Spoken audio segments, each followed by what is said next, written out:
Bonjour tout le monde. Hello, everyone. Welcome. We'll be starting in a minute or two. Thank you. Hey, Ellie, nice to see you again. Nice to see you again, Sandra. Are you getting the same weather I am? It's still a little chilly, but the sun is out today, so can't complain. After a couple of days of rain. It's supposed to warm up and get up to double digits this coming week, so looking forward to that. It's been a little delayed this year, it feels like, with us being already into May and still in the low digits with respect to the temperatures outside. So yeah, definitely. I still have my garden I need to get into. I'm working outside and I got a lot of work ahead of me.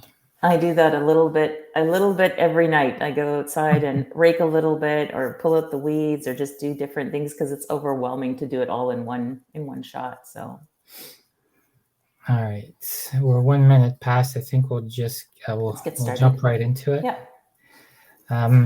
Alors, bonjour encore tout le monde. Welcome to everybody. Appreciate you joining us for this intimate conversation between myself and Sandra.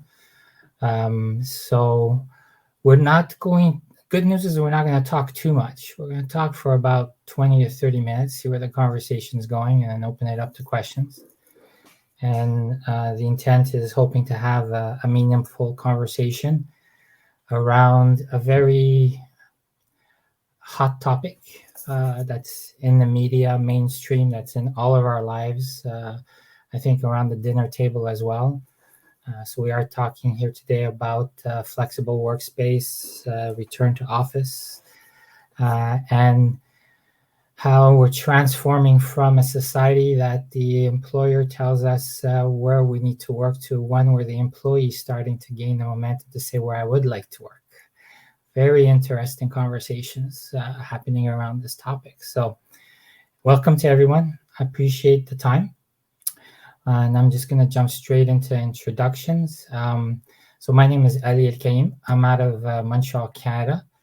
So yes, the snow's finally gone. I can see green. And I've been, the gray hairs probably give it away. I've been, have about 30 years of experience helping organizations align technology with their business objectives. And I consider myself very fortunate that the last 15 years, I've been immersed in the real property side of the equation and helping the real property managers and real property owners leverage technology to meet their goals.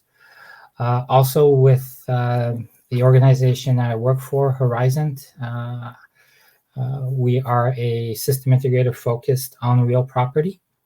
And we love to say we're a bunch of geeks at the intersection of technology, people, and business processes.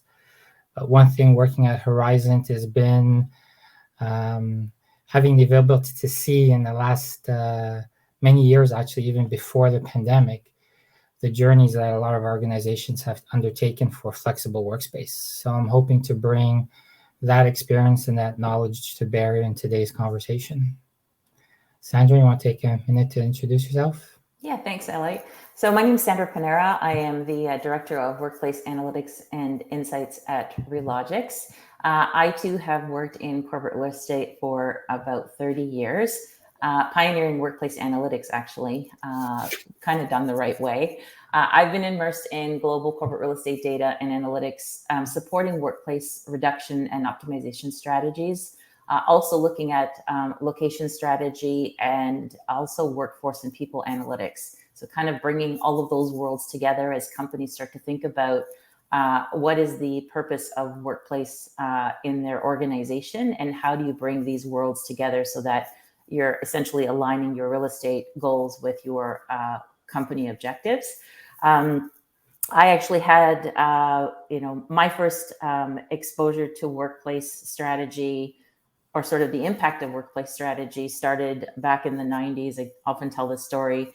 I actually experienced a personal situation back in the 90s at a time when you didn't have laptops or mobile devices, and flexible working was not something that people spoke of. And I walked into my boss's office on one day and was prepared to hand in my resignation, and instead was surprised with hold on, we'll get you set up with a laptop and you can work from home. And so that's kind of how I became very passionate about a workplace strategy, flexibility, and kind of all of the things that come with what we're now calling hybrid work, is just experiencing the benefit of having that option to be able to do what I needed to do from a personal life perspective, and then also being able to balance it with my day-to-day work requirements. So let's get started. Ellie, with all of the experience that Horizon has had working with clients, what are the current organizational trends regarding their specific journeys as they now start to rethink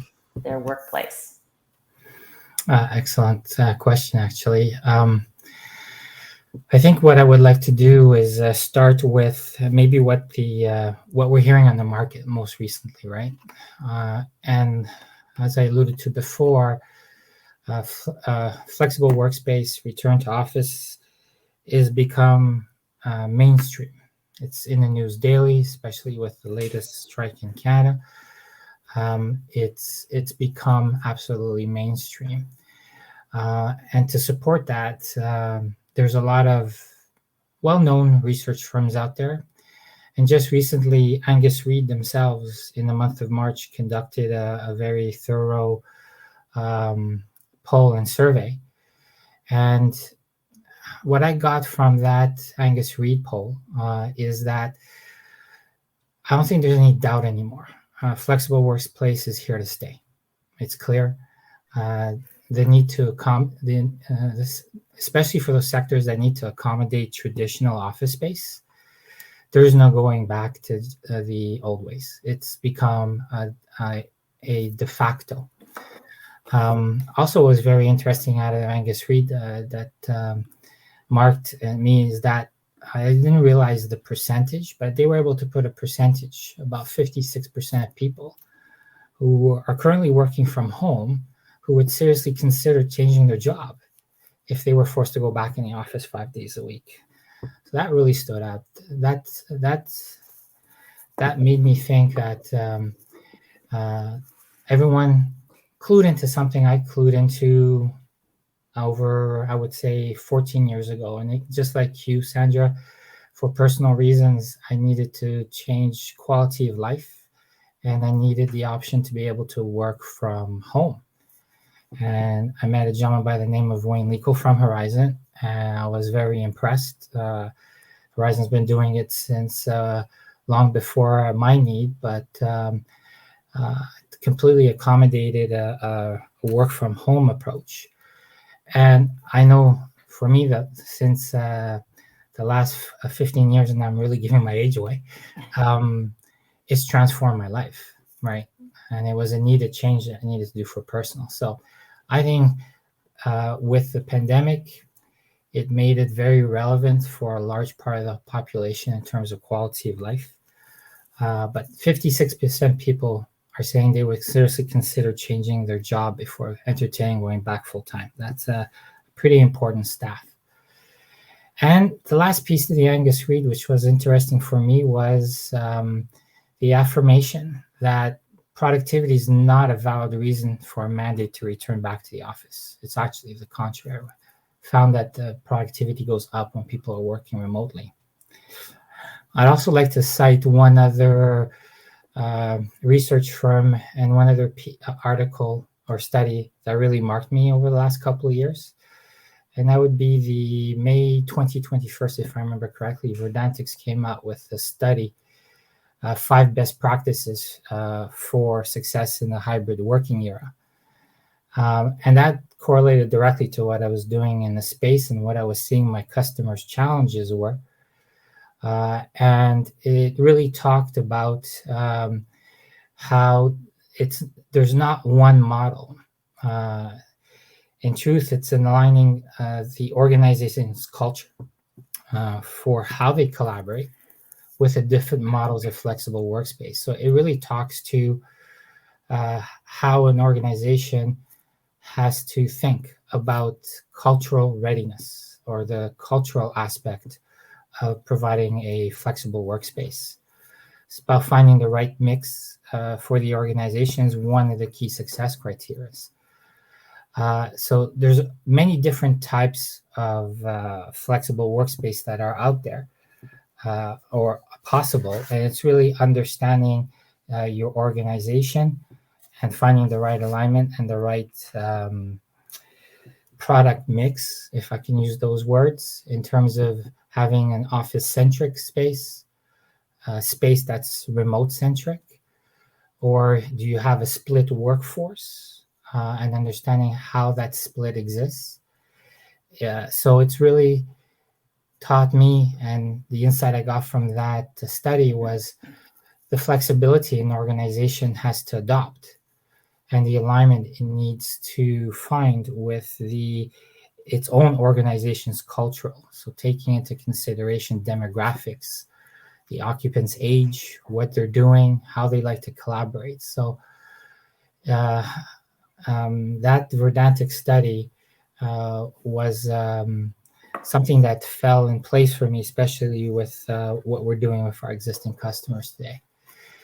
But I know I'm not here to talk about market and what they're saying, but really to share what we've gleaned and learned through the many experiences our customers have deployed flexible workspace, leveraging technology, such technology that we support.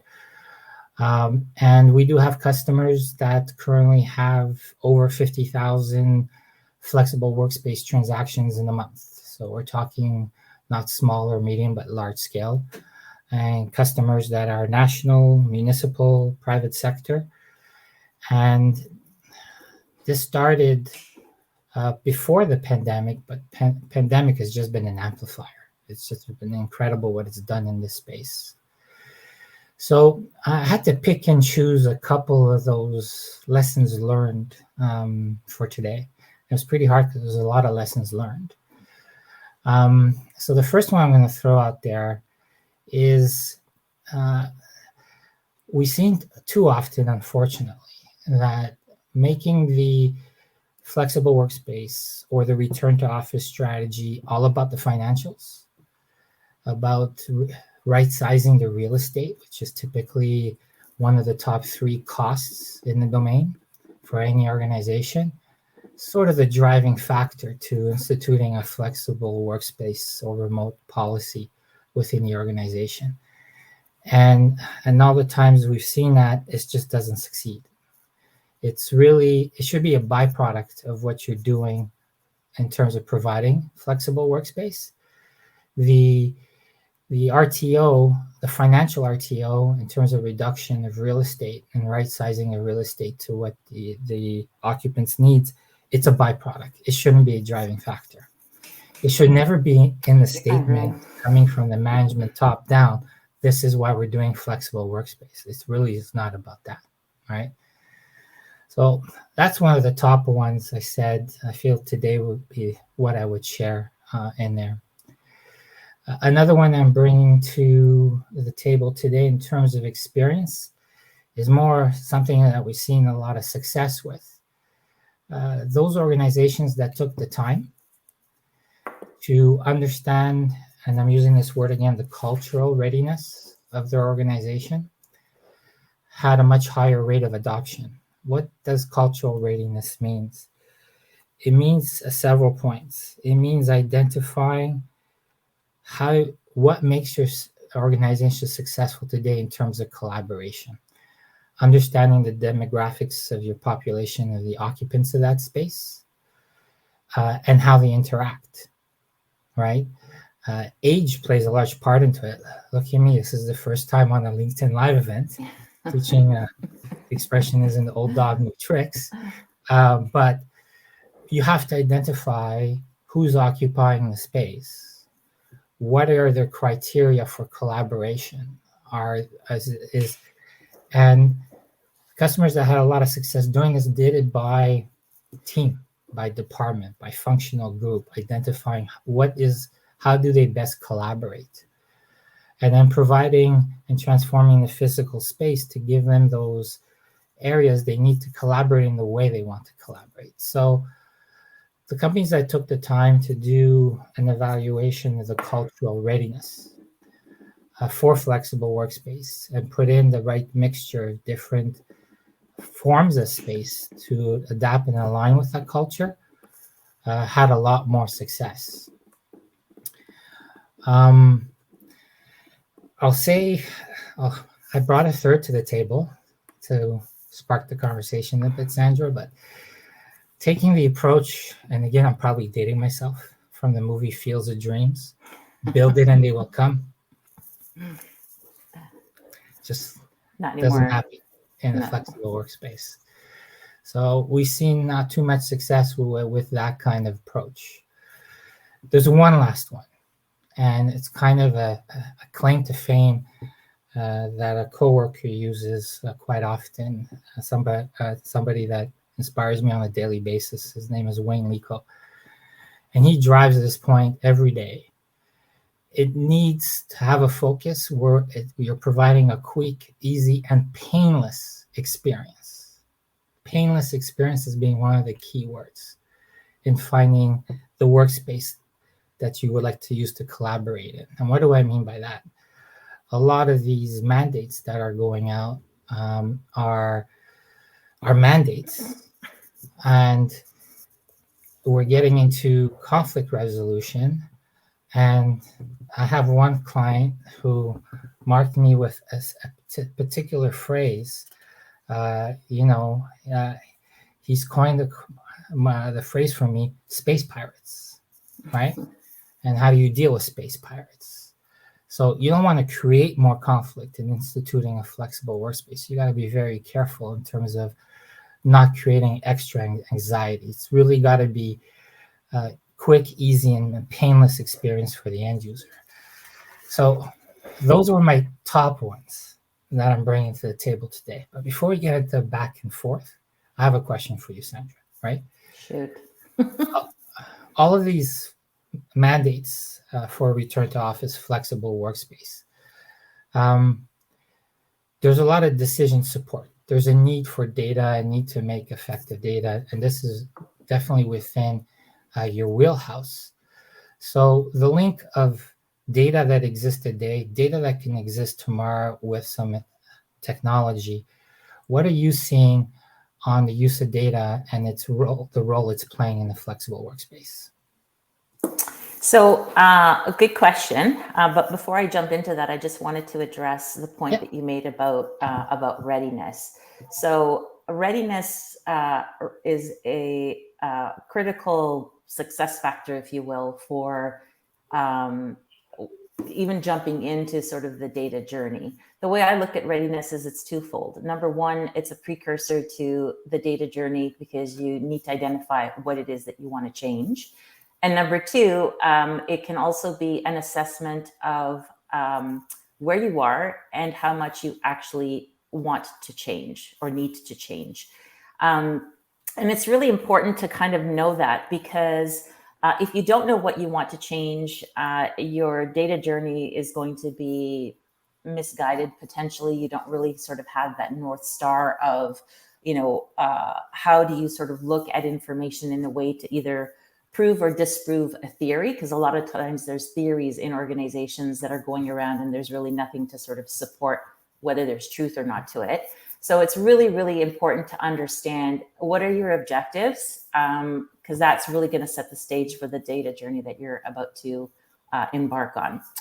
When it comes to the data itself, usually what companies will do is they'll want to kind of baseline where they are. So as I was saying before, is the readiness factor is, you might have an idea in your head. Let's take, for example, return to office mandates, kind of those things to say something's being put out there and there's an expectation tied to a mandate. So whether you need to come back to the office 3 days a week, 4 days a week, whatever the case might be. And so if there's a problem or not, and you're just basically interested in what's actually occurring, you then want to basically say, okay, how do I get at this information to understand where are we right now? And so that's really what the the gist of baselining is about, is really to sort of assess, we've put something out there, there's a policy on hybrid, there's a requirement for people to come into the office a set number of days or specific days. How are people actually reacting to that? So rather than using surveys where people are self-reporting, you can actually use information from your badging, from sensors. There's a variety of different ways to be able to capture data to actually validate whether or not people actually are adhering to these new policies or procedures or whatever that are being put into place. And so what happens when you now baseline is that you look at what have you requested of your employees, what is the data telling you in terms of how are they responding to that, and then assessing how much of a gap is there between what you want versus how the employees are behaving. And it's interesting because, we've all heard, or we probably have all heard the thing about, culture is, what you do when no one is looking, right? And so the behavior is when no one is looking right now, is that you're collecting data about what are the natural behaviors of people, because it's not really being managed from the standpoint of compliance. Like nobody's like measuring or taking attendance every day. But through things like badging data, and as I said, other data sources that you have in your organization, you can quickly assess, okay, are people actually adhering to what we're saying? And so typically what would happen then is, okay, if you're really close to achieving the behaviors that you want because people are actually behaving that way, then check, you're doing good.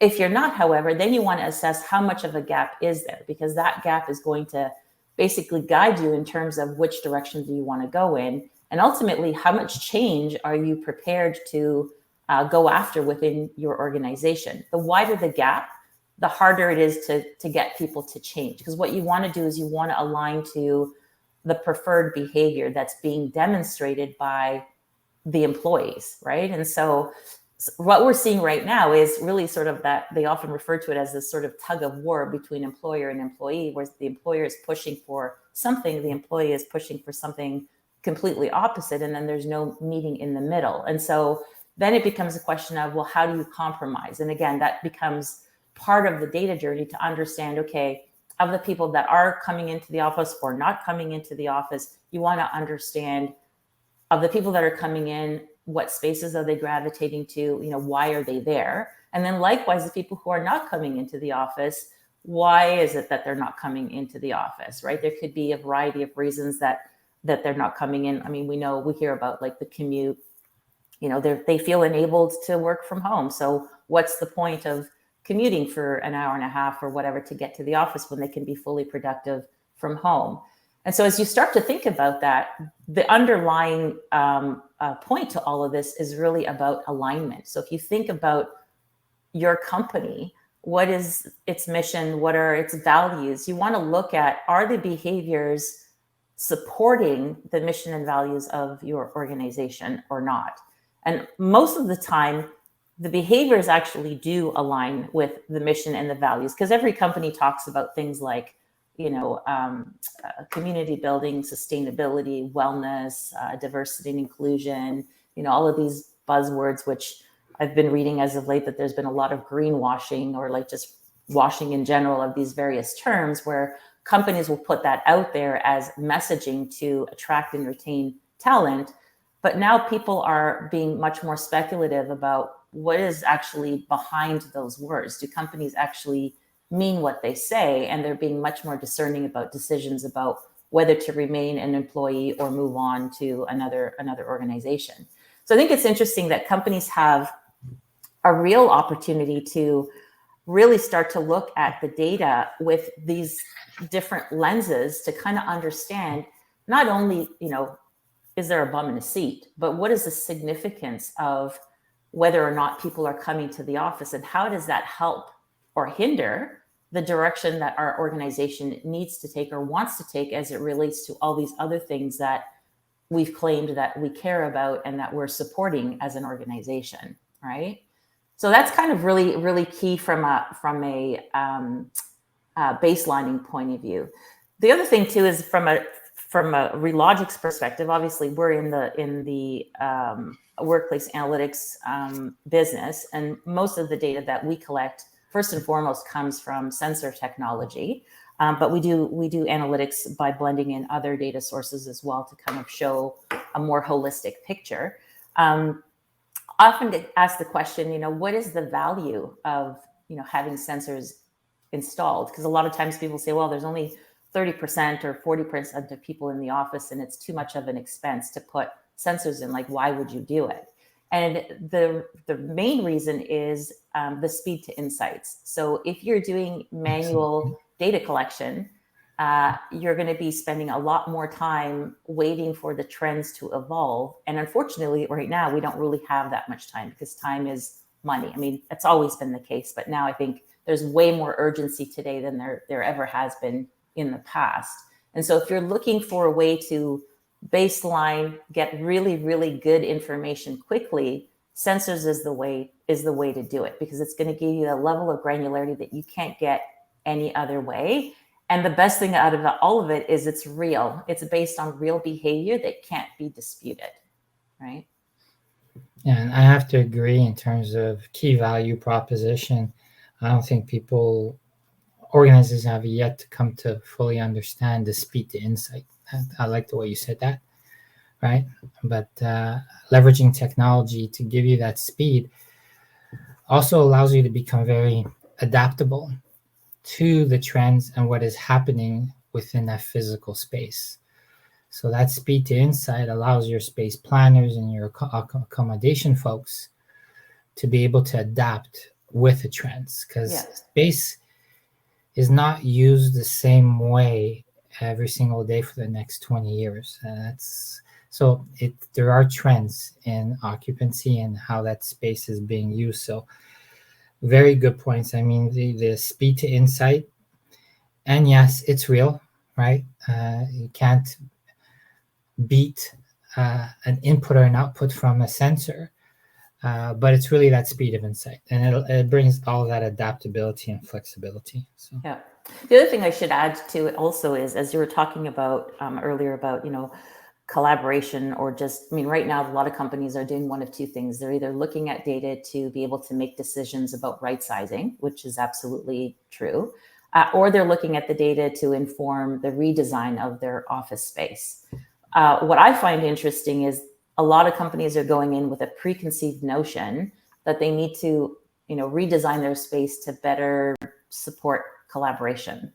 And so it's kind of but how do you know that your organization is collaborating or meeting? And I think, Ellie, when you and I first spoke, we talked about one of the things that we've sort of seen during the pandemic and just shortly after is a lot of companies are rushing to put technology in, but without really understanding, like, technology is going to supposedly solve everything.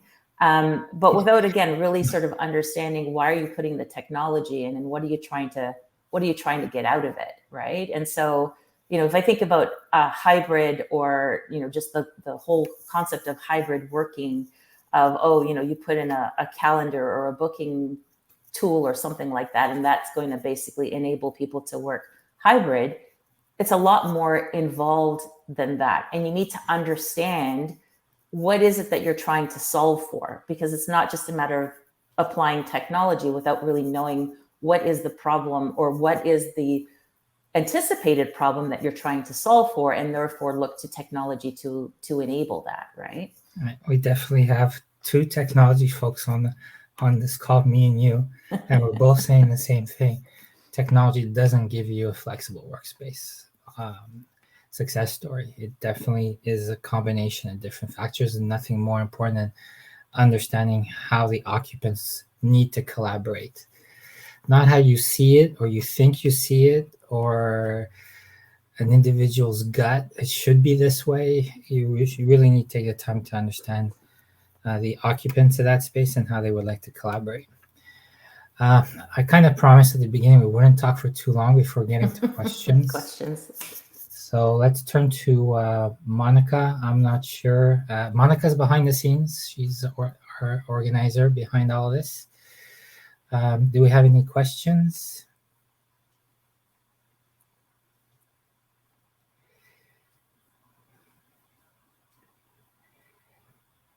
Okay. Looks like it's a fairly quiet group. So let's talk about we do have another topic of ours. We were talking yesterday about just data visualizations, and I know we got on a conversation about heat maps. You're going to bring up heat maps, aren't you? I love heat maps just as much as you do. But hold on a second, because we did get a question from the group. Okay. The question is, do we think mandates are created more hesitancy for hybrid work? So you want to start? Do we think mandates are creating a more hesitancy for hybrid work? My personal opinion is mandates and hybrid work are on opposite ends of the spectrum. Hybrid is can't be mandated. It can't actually be managed either. I mean, there certainly can be policies that set the stage for expected behaviors. But if you're really looking to support a hybrid workforce, that needs to be more free flowing. And so when you get mandates that are basically telling you which days of the week you need to go into the office, as some companies do, or how many days of the week you need to be in the office, you're essentially upsetting the natural rhythm of how people work best, because those are not things that you can pre-plan.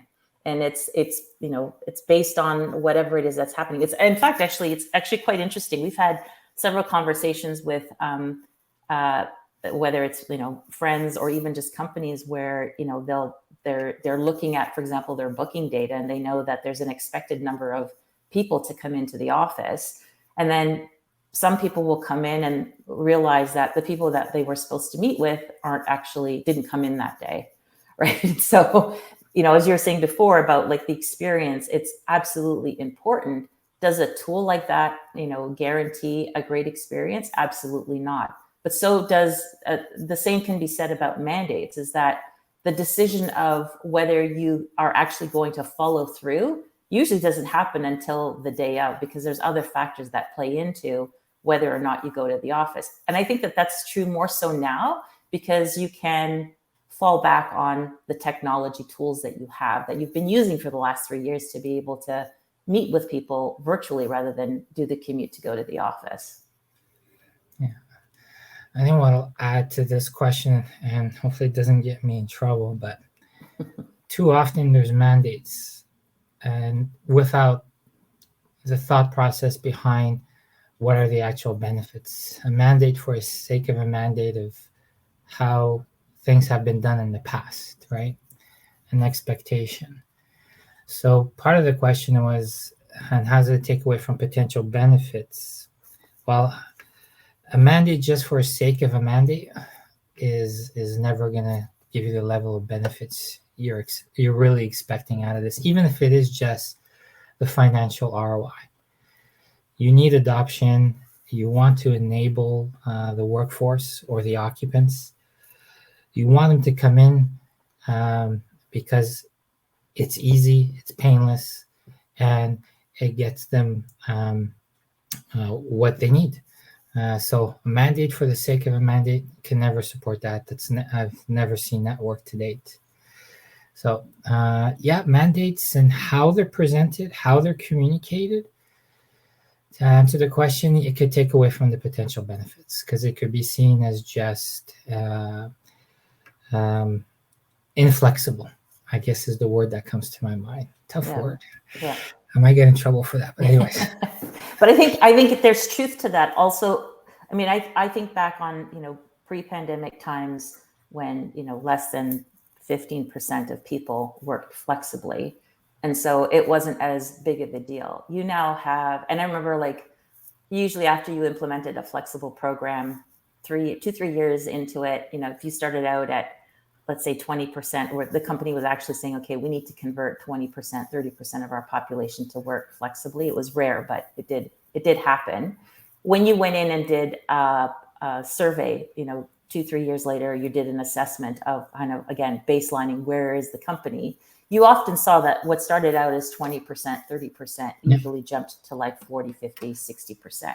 And that was just a natural progression because people see what other people are doing. You don't know what you don't know, right? So the people who at the time didn't get the concept of flexibility, because it's like, no, I need my desk, I need my space in the office. It's like, I can't work from home. Like, they just couldn't fathom, how do you do that?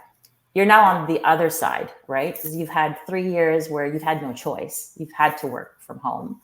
And so the mandate of pushing people back, which, this has been, in all the conversations and discussions, to push people back. What's the reason? What's the why?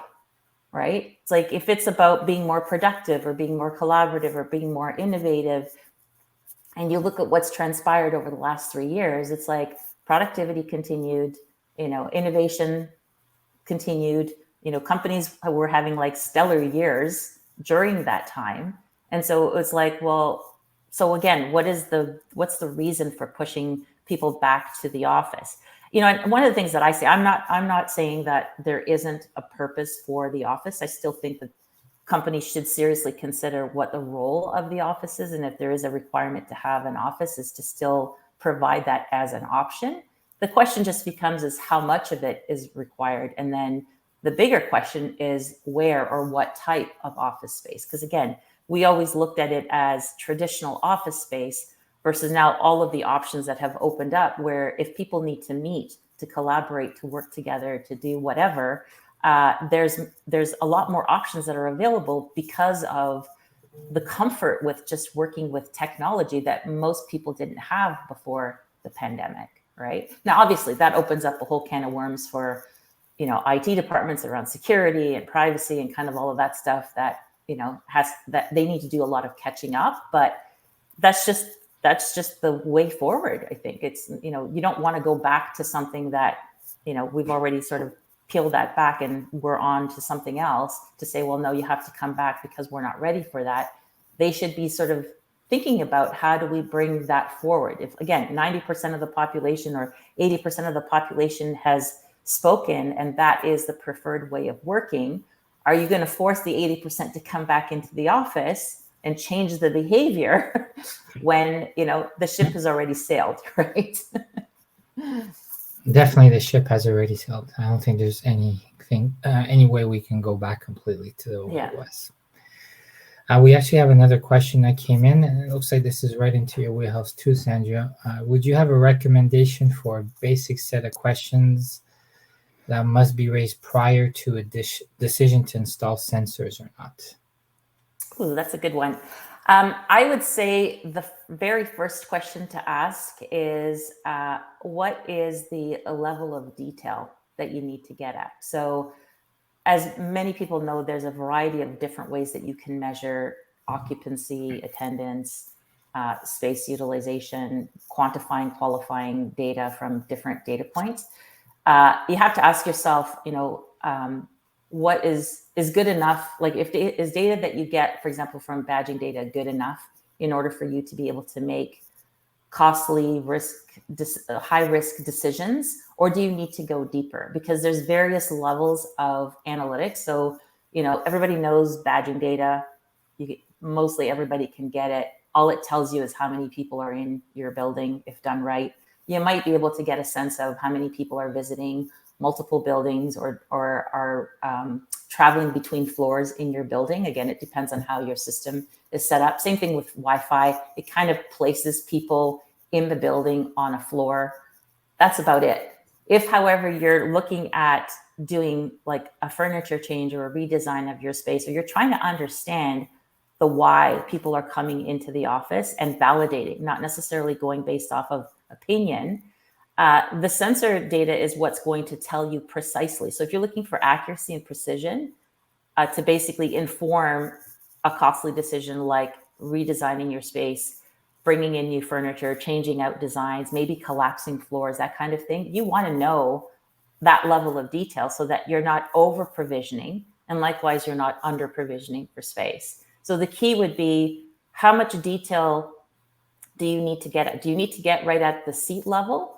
Because obviously the data is anonymous, right? But if you need to understand how a space type or a subtype, so in our world, for example, we'll have like a desk type, and then within that desk type category, there's various subtypes. So let's say companies offering, sit-stand workstations or workstations that have ergonomics set up. So they've got dual monitors or triple monitors or different types of attributes of those spaces that you now want to understand, okay, people are coming in, maybe they don't have assigned seating anymore, so they can basically sit wherever they want.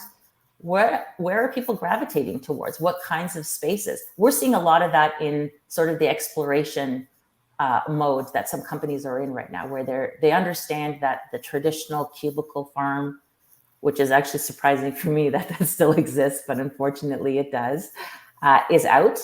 And then it's, okay, let's experiment with different vignettes of furniture to look at what are people preferring when they're coming into the office. So of the people that are coming in, what are they actually using? And so the key is really just, how much data do you want to get at sort of the level of detail? And then the second thing is the cost, right? We get a lot of questions about cost of like, well, how much money do you want to spend to get at that information? The reality is installing sensors is actually quite cost effective, especially when you look at the savings potential, which I know you started out at the beginning that you shouldn't be leading with, the cost savings, because it definitely is an outcome. It's almost guaranteed. I mean, in all the years that I've been doing it, I've never, ever seen a company that actually didn't achieve a significant amount of cost savings. And in fact, I've done some of the math. It's usually the cost of implementing sensor technology is well under 2% of the total cost, the total savings that you can achieve. So it's a very, very small drop in the bucket when you look at the potential of what you would learn about your space, for one, and then what is the cost savings opportunity, which I like to look at it that it's not about the savings per se. That's why I throw in the word opportunity. It's what does that cost savings do for your business as an alternative? So if it's changing the furniture out or modernizing the office or making, adding back certain benefits that maybe budget didn't allow for in the past because the company is downsizing or whatever, it just frees up resources that instead of spending it on real estate, you can spend it in other areas that ends up being a win-win for both employers and the employees alike. I think there's one important piece also that I know when we have these conversations that arise with our customers about sensors. Sensors, at the nature of it, is about collection of data. And data is used to make decisions, insights. So the first set of questions we tend to focus in on is what are those insights you're looking to gain? That will drive a lot of the decision behind what is the right technology to collect the data to allow you to make those insights. So before decisions of a sensor to install sensors is understand what are the reflection points you're asking yourself. And that will gear towards finding the right mix of technology, i.e. sensors, to leverage to give you those insights you're looking to get, right? So we always try to correlate back to a use case and the insights that you're looking to gain from having this kind of data collected. We've seen very simple sensor projects where it was just purely on utilization of a particular type of space, the classic form of meeting rooms, wanting to understand the reality of how utilization around our meeting rooms happen. That's one of the most easiest and comment. And comments, easiest conversations. We have a lot of conversations around utilization of the space.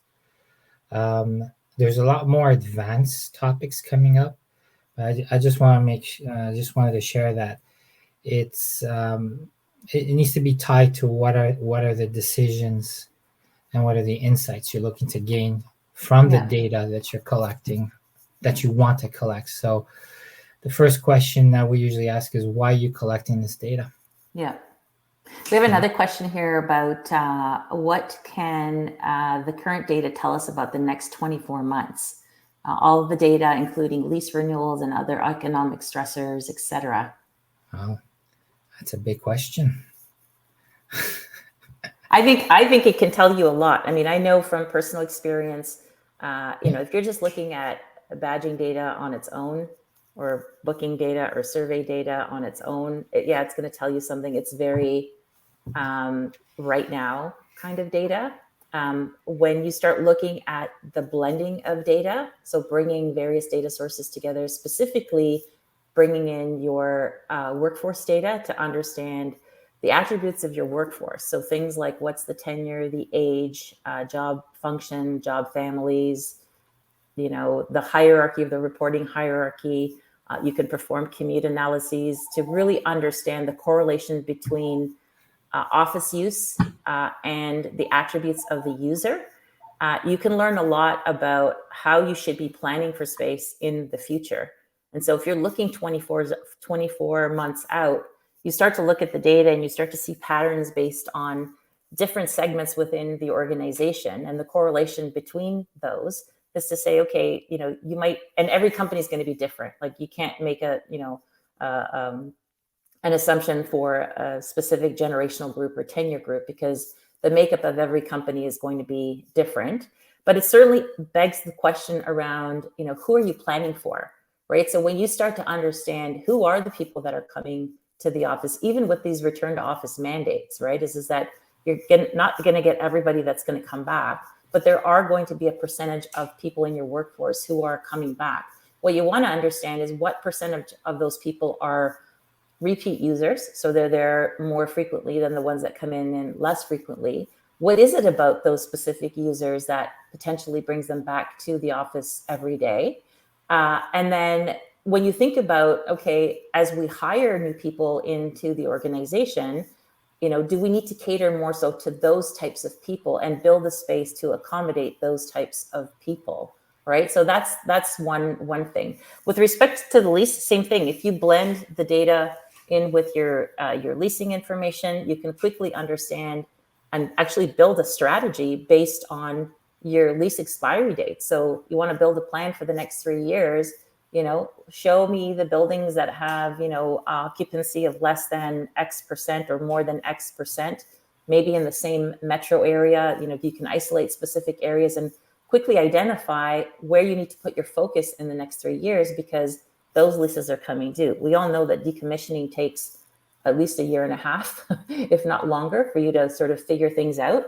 And you have to give notice usually 6 months prior. So, 3 years is, for us in the real estate world, is just around the corner, right? If you're looking at leases that are expiring in the next 3 years. So you're probably already looking at leases that are expiring in the next 5 years, just to give you time to get organized around it. Okay. I'll add one point to this, because we see this often. We're talking about a lot of data. And we're talking data that we see too often that's in a siloed format. So it's been, badging data has been brought in for one specific reason, to badge in and badge out. Have organizations really seen the value of tapping into all these siloed data sources, bring them together, and how it could help you in your space planning and accommodations planning and understanding the behavior?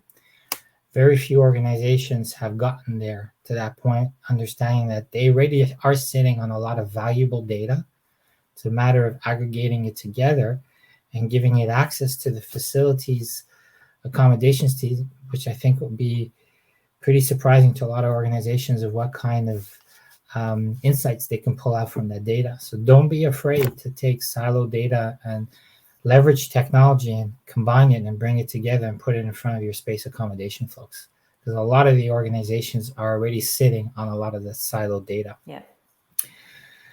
There's another question that came in and it put a smile on my face. I don't know if you want to answer this one, Sarah. You can go ahead. Can you define the core value behind RTO mandates? Wow. Core value. So I will say this. For me, core value behind an RTO mandate, for me, is retention. If I had to give one word to an RTO mandate, is retention. It's about understanding the occupants and providing them what is now being demanded by space accommodation teams and space planners out there and the owners of this space, a space that provides them with a flexible workspace that provides them the quality of life they're looking for. So I tie it back to the person, the people, and that for me falls back to retention. If you don't have a strong if you don't have a strong mandate geared towards the person, so maybe I'm answering it differently than you were expecting, but the core value should be for me is retention, and that'll drive all the other points about having the right type of space, accommodating the right type of flexibility. If the question is, come back to the office, old school, no, I don't really have core value for the old way of doing it. Yeah. The return to office mandate has a lot of value as long as you take into account the quality of life factor and it ties into retention. Yeah, I think hopefully I explained that properly. Yeah, no, I think that the part that throws me is the word mandate, because that's kind of the piece that pretty value harsh, and harsh mandate word. sort of seems to be on, as I said, on opposite ends of the spectrum. I think personally that the core value, at least from what's being said, in the marketplace, is this belief that you need to be together in order to collaborate effectively, to build relationships, to solidify relationships. And I think that there's truth to that. I mean, it doesn't necessarily mean that it's better. It's just a different method. And so this is the thing is that it's not an either or situation. It's a matter of giving options.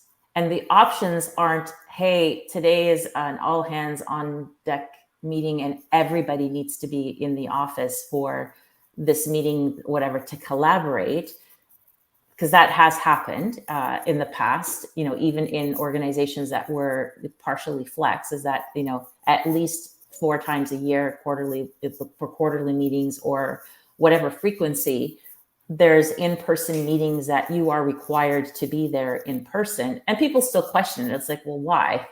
Right? It's like, I could be working with a team that's located in another state or another province, and I can just dial in remotely. Like, I'm going to come in for 2 hours and then what? Work virtually for the rest of the day versus. So again, it's that time management piece that I think comes into it. So I think that it's that thing of the core value, but it goes back to what we were talking before: is what is that value based on? Right? Is it based on a hunch? Is it based on a belief that's unfounded? Like, you need to really understand, is there a difference? I'll give you a quick story / example. I worked at a company that used to, we were doing some analysis. I was doing some pretty deep analysis. And I remember hearing many times as I was walking around the hallways that there was this belief that if your manager was in the same city as the employee tended to come into the office more often and therefore was more productive. And I kept hearing this over and over and over again. And I was like, I don't think that that's true. So I went back and I said, okay, let's see what kind of data we can let's just look at if there's significance in that. And sure enough, so we basically, this was pre-sensor days. So we mapped sensor data, card access data to HR data. So we had the hierarchy of who reported to who. The badge data had the people information. And we were able to look at, based on where the manager was located. So were they in the same city as their employees and therefore coming into the same office on the same days? Or were they in different places that it was impossible for them to be in the same office? So we disproved the fact that the people who were in the same city came into the office more, because that just wasn't true. And then there was some conversation also around, the measurement of productivity or the effectiveness. And that really came down to looking at the real measurement, validated measurement of performance, employee performance, which is your annual review score, right? You looked at the annual review score of people, and that one was a bit tricky because it had to remain anonymous, but we were able to basically blend that data in sort of the background with the help of IT and basically illustrate just anonymously that it wasn't true. And so again, these are just things that people will think of because it seems to make logical sense. But in reality, when you look at the data, you can very easily prove or disprove to kind of say, okay, that's not the case. And therefore it's not a reason to push people back to the office, right? So yeah, it's quite amazing the kind of stuff that you can do when you actually look at the data and you know exactly what it is that you're looking for. So I know we're coming up to the top of the hour, Sandra. I apologize we didn't get into heat maps, so we didn't finish our conversation yesterday. But for everyone that is on this LinkedIn live event, the conversation does get to continue on LinkedIn. So the questions we were not able to get to, we will absolutely get them to them on the chat. And I think I'll say at this point in time, Sandra, always a pleasure. And I know you're fortunate enough to be having some time off soon, so enjoy.